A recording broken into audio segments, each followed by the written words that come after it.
If you think the stock market is one big shop, think again. Different markets, different rules, risks and rewards.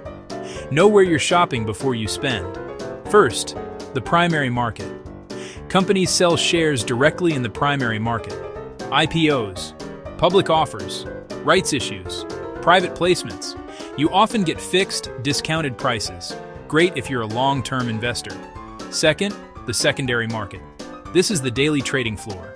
NGX, NASD OTC, NYSE, LSE. Prices move with demand and news.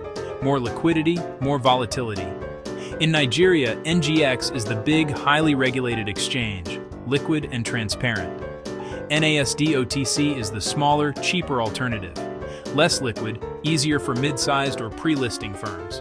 Global markets let you diversify. Think dollar exposure and FX risk. Quick checklist before you buy. Which market am I entering? Short or long term? How liquid is it?